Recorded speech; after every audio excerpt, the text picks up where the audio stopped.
Caloroga Shark Media. Wow, this is really great. A 3-year-old girl who was born deaf can hear now after breakthrough gene therapy. Hi, I'm Johnny Mac with 5 good news stories. Opal underwent gene therapy injection to her right ear in 2023. It was a 15-minute procedure. She was under general anesthesia. They delivered a working copy of the OTOF gene into her right cochlea. During that same procedure, doctors placed a cochlear implant on her left ear. She can now hear for the first time. That's amazing. Her parents say she can hear normally even when the implant on her left ear is turned off. This was part of a clinical trial. They say 11 of the 12 patients experienced clinically meaningful improvements in hearing within weeks of the procedure. Good news if you're a cave-roosting bat. Your populations in Wisconsin are recovering from a fungal epidemic.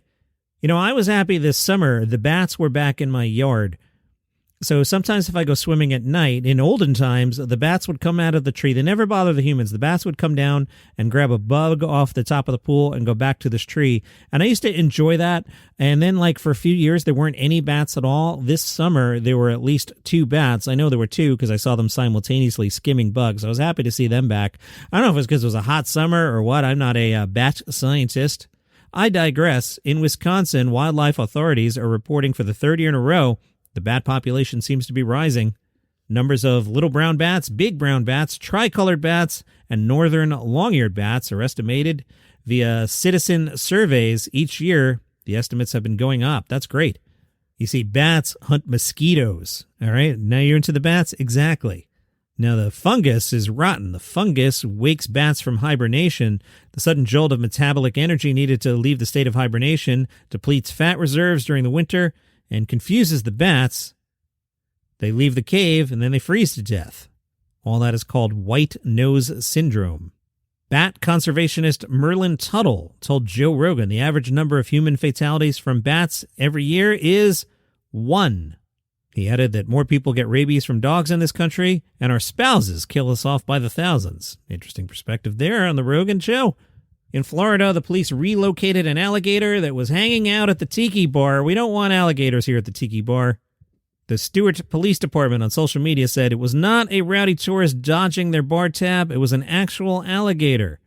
The party-seeking reptile has been relocated to a more suitable venue where the only cocktails are in the swamp and the sun never sets on happy hour.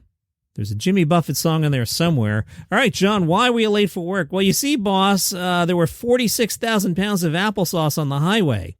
Yeah, this happened on I-57 at mile marker 76 at around 5 in the morning on a Monday.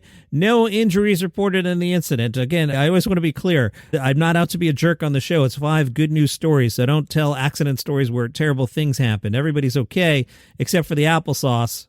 Rick's Towing was summoned to the scene to assist with the cleanup. Rick's said about 46,000 pounds of applesauce spilled on the roadway. That's the equivalent of 184,000 4-ounce applesauce containers. What was a tow truck guy going to do with applesauce? That's what I want to know. And good news, we caught the monkey. How did we catch the monkey, Johnny Mac? Obviously, with coffee. There was a spider monkey running loose through town in South Carolina. Casey was helping out at the Fall Fest on a Saturday. She heard rumors of a monkey running loose through town. She connected with Mayor Brandon and Mayor Brandon's wife, Laura. They headed over to the area of the last reported monkey sighting near the Twirl restaurant. She told the local paper, sure enough, the monkey was hanging on the back of a vehicle by the barbershop. The great thing about these stories is always the details. Now, the monkey had a leash. Casey said she was hollering. You could tell she was scared, so Casey tried an experiment. She placed her cup of hot coffee on the ground, removed the lid, and stepped back. The monkey came over to be like, hey, what's this? Casey had outsmarted the monkey. She stepped on the leash, caught the monkey. Turns out, the monkey belongs to Ava.